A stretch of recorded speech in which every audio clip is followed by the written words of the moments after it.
It's no surprise that down here in Texas, pork has taken backseat to beef.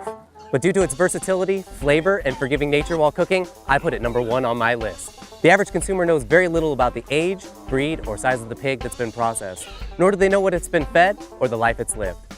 Here at Peaceful Pork in Mount Lucas, Texas, these hogs live the good life.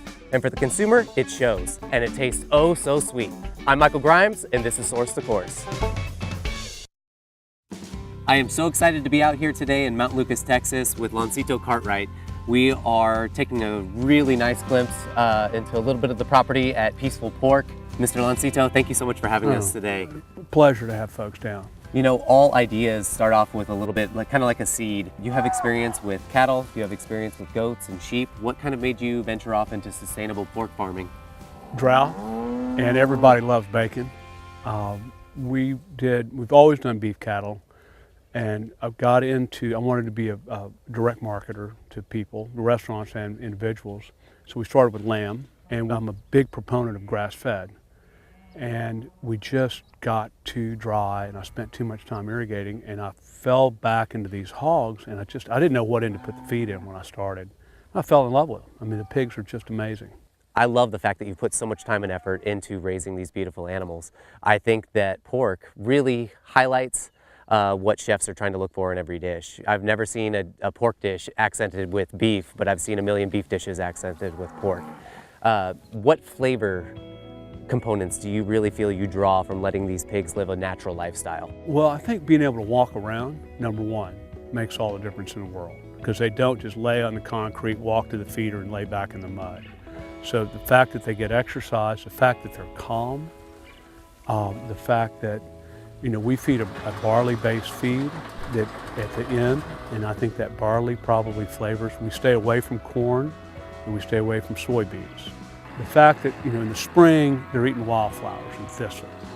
And in the summer, they're eating mesquite beans. And in the winter, if we get some, you know, clover or ryegrass, what is it doing? I'm not sure, but I know those pigs are happy. You look at the poop, and there's all this organic material in there. It's not just coming out like ice cream.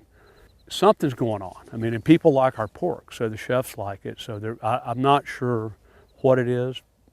I think it's just because they're happy.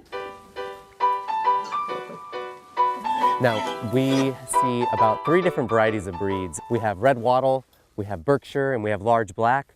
Can you tell us a little bit about these breeds and why you chose to select them? Well, we started with Large Blacks and Red Wattle. So Large Black is a more fat type pig, a traditional old world pig. The Red Wattle is a Texas breed, a leaner, more heat tolerant, a red meat hog. We don't believe in the other white meat.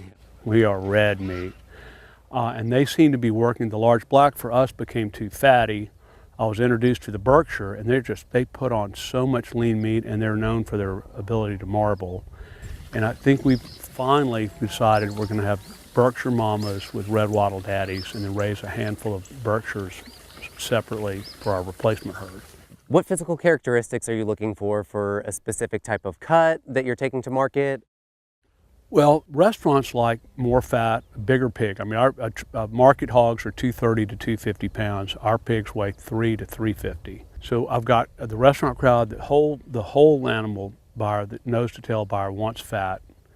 The consumer doesn't want more than about an inch of fat. So if I have too much fat on the pig, that fat's trimmed off, and I don't have anywhere to go with it unless I go to barbecue sauce. That's right. Can't make enough of it.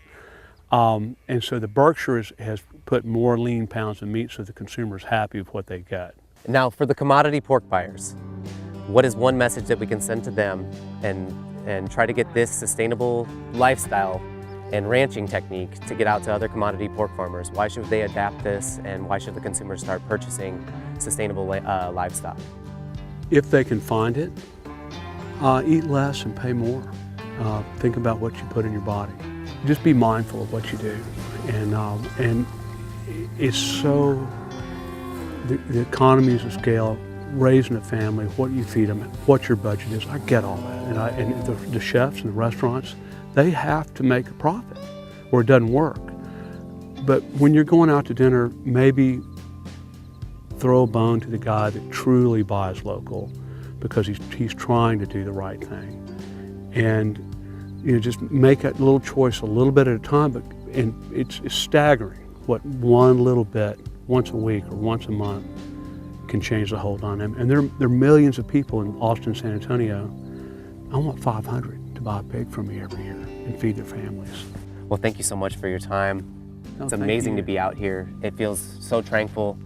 It's a beautiful day at Peaceful Pork out here in Beeville, Texas.